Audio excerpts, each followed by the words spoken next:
fully when we look at the condition in which we find not only our world, but in particular, our nation. We have a lot of wreckages around this country. It seems to me that there will be no loftier statements and no greater speeches to be made than have already been made. Certainly Abraham Lincoln, Frederick Douglass, Fannie Lou Hamer down in Atlantic City when she challenged with the Freedom Mississippi Democratic Party. There are a lot of people who have made speeches that are as eloquent as would ever be written. And we've listened to a lot of redundancy. A lot of people who've carefully selected the phrases and applied them to the moment. What eludes us is the bankruptcy of the action itself. This poverty that our country is witnessing has never gone away. Most of the politicians I know of have visited these places of poverty. They make it their business when they're running for the highest office in this nation to go into the heart of our pain, our anguish, our indignities, and make promises only to walk into the places of power and then deny us. We know what they do when they suspend minimum wage and go out and get immigrants to come in and to do the dirty work.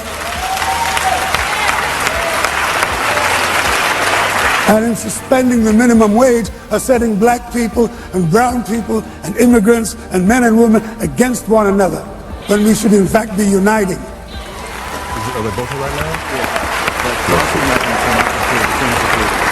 And I'll tell you something, there's a lot of people out here who are really pissed off.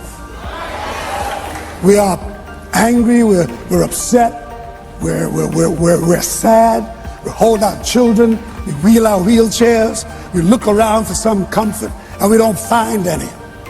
Well, we have to look to ourselves, because I think the last frontier of truth and hope in this country are the people themselves. Poverty is knocking at our door all day long. It sits in the mirror for us to look in every morning.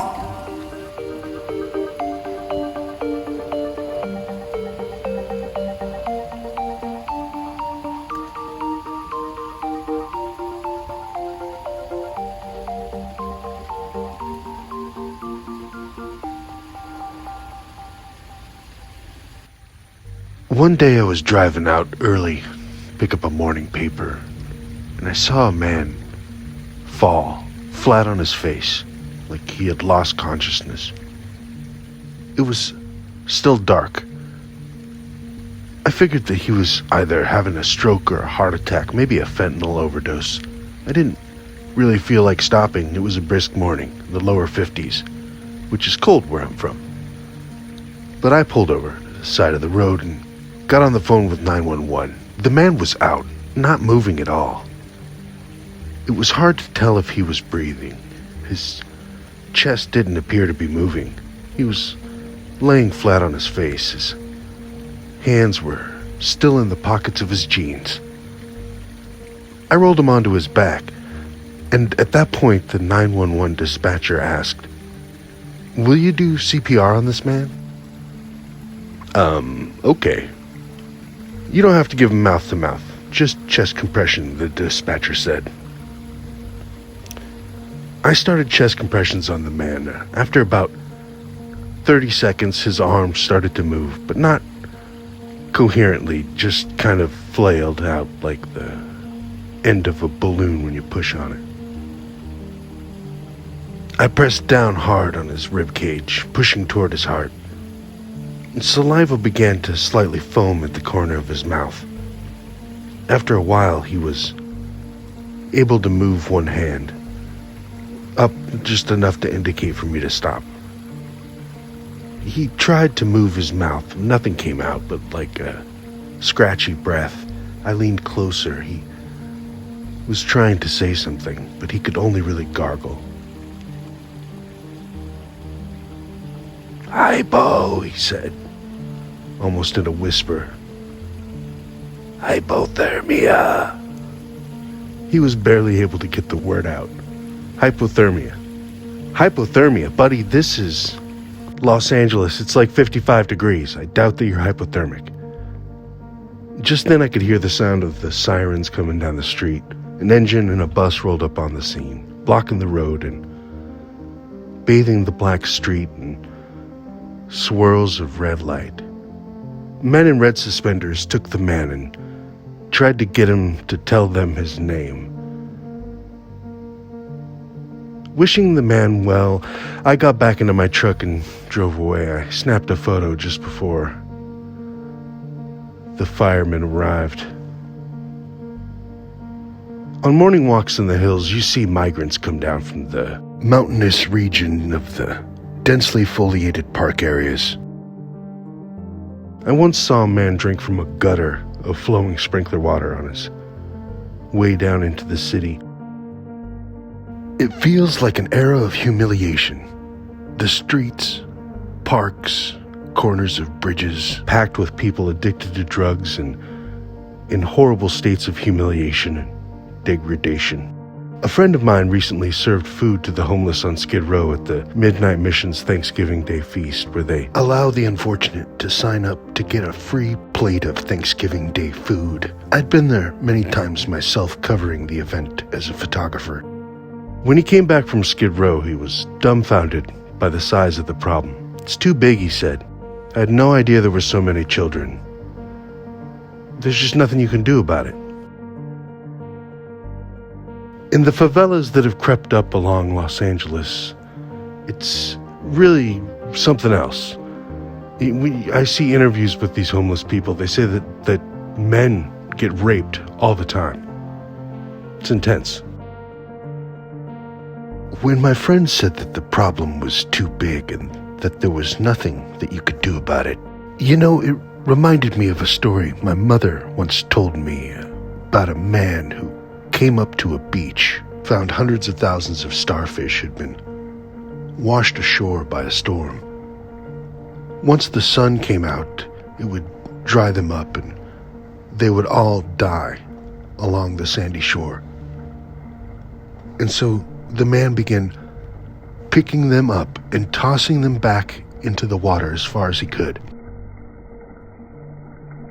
As he was throwing the starfish, a woman came up to him and said, What are you doing? You'll never save them all. There's too many. I mean, it doesn't even matter. You won't even make a dent. It doesn't matter if you throw them back." The man let another starfish spin like a frisbee back into the ocean and said, "It mattered to that one." Then he picked up another, threw it back into the sea and said, "It mattered to that one." I didn't have a real desire to help the man that day. Looking back on it now, I even feel a little ashamed to talk about it. I wasn't trying to play the hero or nothing. I just wanted to help. Everyone always talks about how heartless people are, but I don't believe that's true. Other people stop to help as well. And a lot of people have thrown a lot of money at the problem of homelessness. And that's created an incredible bureaucracy that often falls short of its goals. Like a recent attempt to build homeless shelters and housing units that I read about in the paper, some of which cost as much as $800,000 a piece, and many of which didn't end up being completed. The main problem is drugs and addiction. People say that not all homeless folks are on drugs, but about 99.9% of the thousands of homeless people I see are clearly on drugs. Lots of them. And I grew up around rock stars and, became a photographer for Rolling Stone, so I've clearly spent some time around this situation. It's always fun until it isn't. People get locked into an illusion of life. The work suffers. The voice suffers. Now, I was with Whitney Houston the night before she died. We were downstairs at the club where she took the stage for the last time. I followed her into the roped-off VIP area inside of the VIP basement. While I waited for her to finish her conversation so that I could take a photo, I was smashed together with her entourage, as there was barely enough room to stand. One young girl was so inebriated, she was dancing wildly next to me, but we were so close together, it was as though she was dancing on top of me. It was awkward, but I wanted to get an exclusive photo of Whitney downstairs, so I waited. She ended up getting up and having to go up on stage, and so I got a photo of her there. This is the last time that Whitney ever took the stage. The drunk girl dancing on top of me later passed away too. Her name was Bobby, Whitney's daughter. These drugs created a false reality, like gazing into a mirror. In Fear and Loathing in Las Vegas, Hunter S. Thompson said that the 1960s were like they had a great sense of themselves as a generation, that they were going to change the world for the good, just by loving it.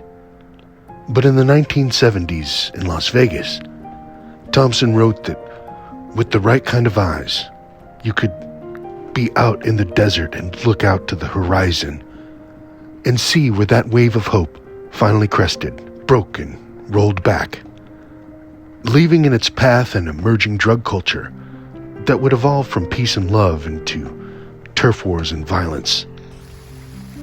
If we are wise enough to consider history, we might consider that the nation of China once experienced a similar phenomenon they called the era of humiliation.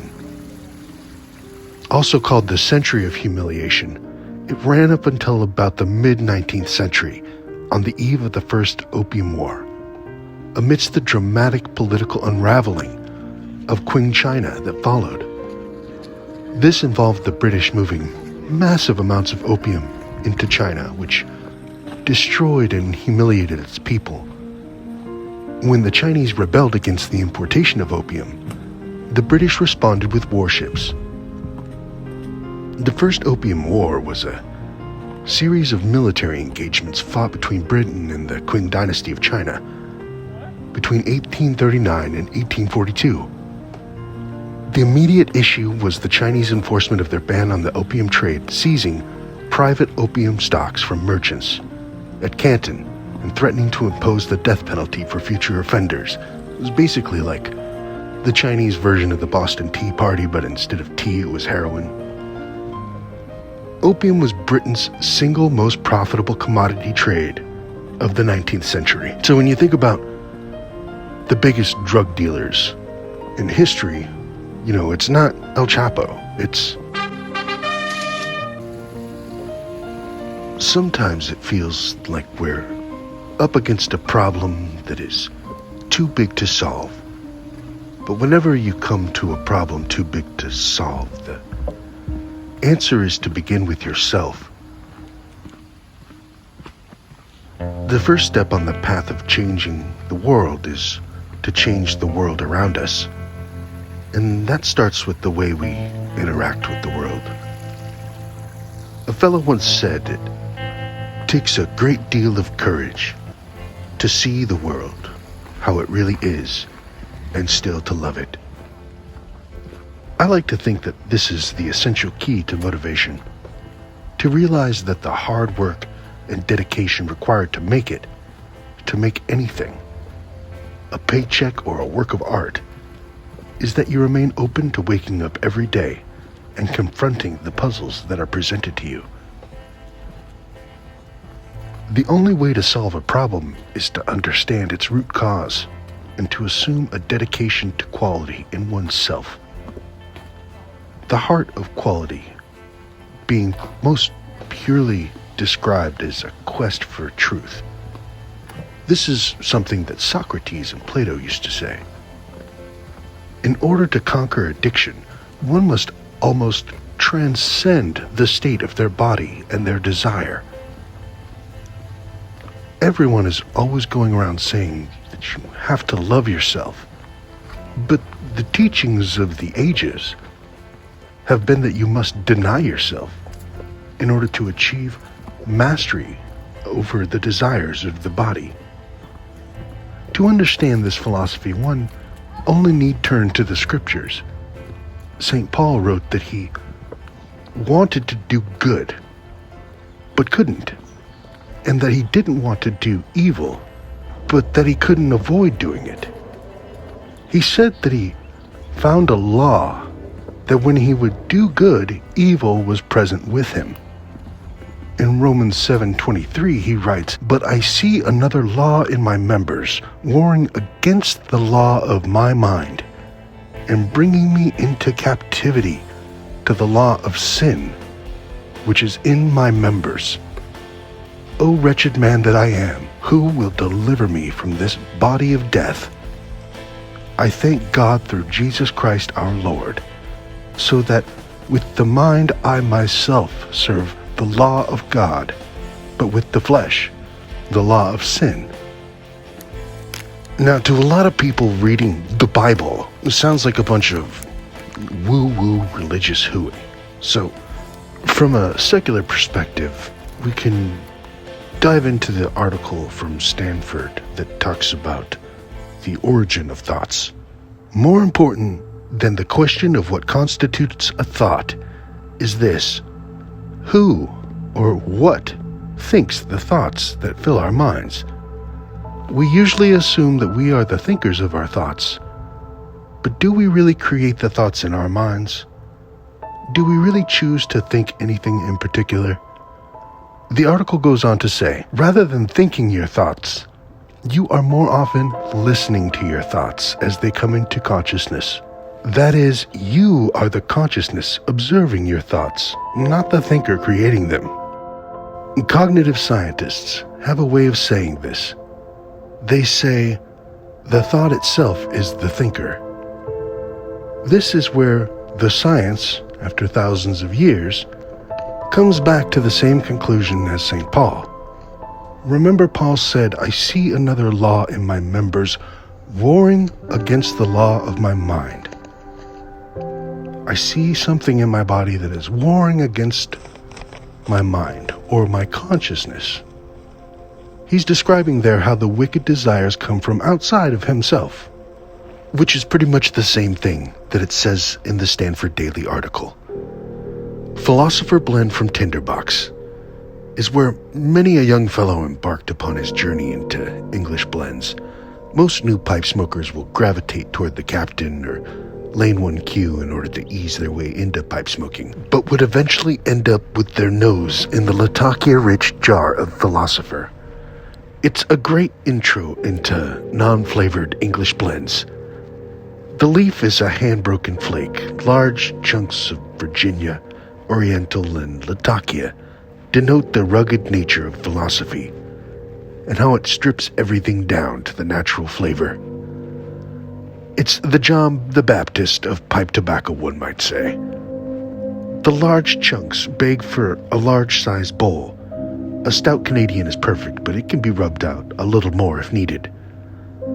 The Latakia hand is heavy on this one, maybe up to 50% Latakia. The flavor is rich and creamy. The Orientals provide a hint of spice, and the Virginias take a while longer to distinguish, providing more of a woody base for the Latakia until about halfway down the bowl where they start to really shine. The blend comes perfectly humidified and has stayed pliable in the pouch for a few months now, so there is likely some PG in this, but it doesn't come across at all in the flavor. Strictly for Latakia lovers for sure, the room note is not going to win you any friends, but it's still better than a cigar. Reminds me a little bit of Baby's Bottom mixture, but with a pinch of Oriental for flavor. I'm really enjoying the flavor of the Latakia. A rich blend like Philosopher is almost required to perk up the senses when speaking of the study of knowledge.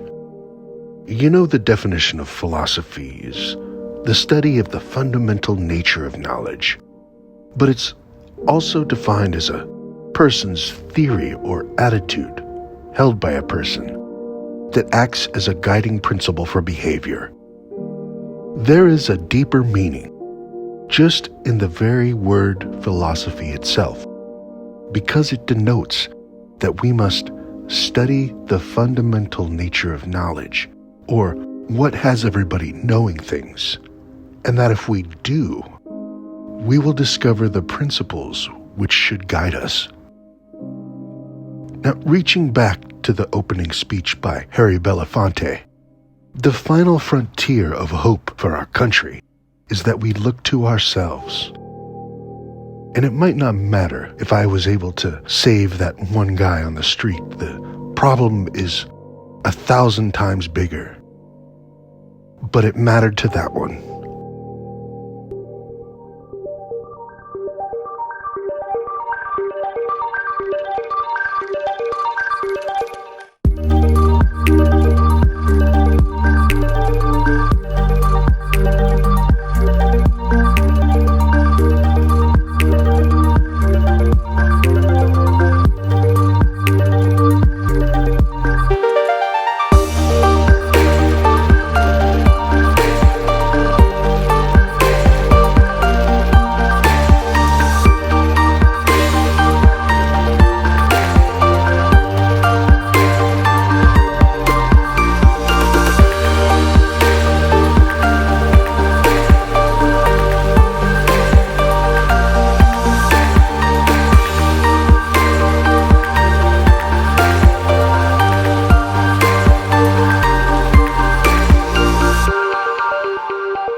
Ficino, whose words are as expressed to our purpose as possible. Lastly says he, that I may comprehend the opinion of ancient theologians on the state of the soul after death in a few words, they considered, as we have elsewhere asserted, things divine as the only realities, and that all others were only the images and shadows of truth.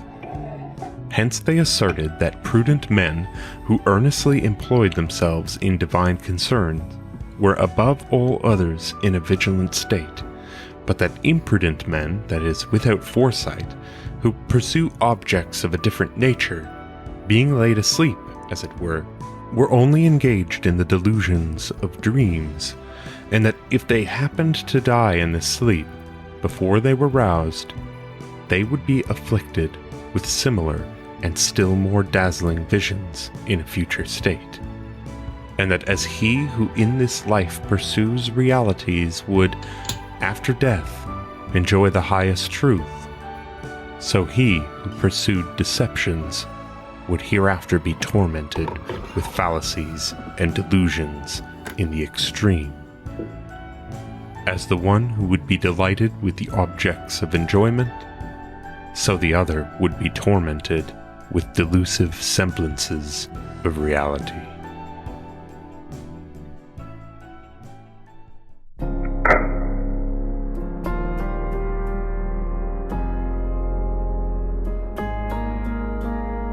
Six, explains the fable of Narcissus as an emblem of one who rushes to the contemplation of sensible or phenomenal forms as if they were perfect realities, when at the same time they are nothing more than like beautiful images appearing in water, fallacious and vain. Hence, says he, as Narcissus by catching the shadow plunged himself in the stream and disappeared, so he who is captivated by beautiful bodies and does not depart from their embrace is precipitated, not with his body, but with his soul, into darkness profound and repugnant to intellect, the higher soul, through which, remaining blind both here and in Hades, he associates with shadows. But there is a circumstance relative to the Narcissus which must not be passed over in silence. I mean its being, according to Ovid, the metamorphosis of a youth who fell victim to the love of his own corporeal form, the secret meaning of which most admirably accords with the abduction of Proserpina, which, according to Homer, was the immediate consequence of gathering this wonderful flower. For by Narcissus, falling in love with his shadow in the limpid stream, we may behold an exquisitely apt representation of a soul vehemently gazing on the flowing condition of a material body, and in consequence of this, becoming enamored with a corporeal life, which is nothing more than the delusive image of the true man, or the rational and immortal soul. The ancient theologians and priests also testify that the soul is united with the body as if for the sake of punishment, and so is buried in body as in a sepulchre. And lastly, Pythagoras himself confirms the above sentiments when he beautifully observes, according to Clement in the same book, that whatever we see when awake is death, and when asleep, a dream.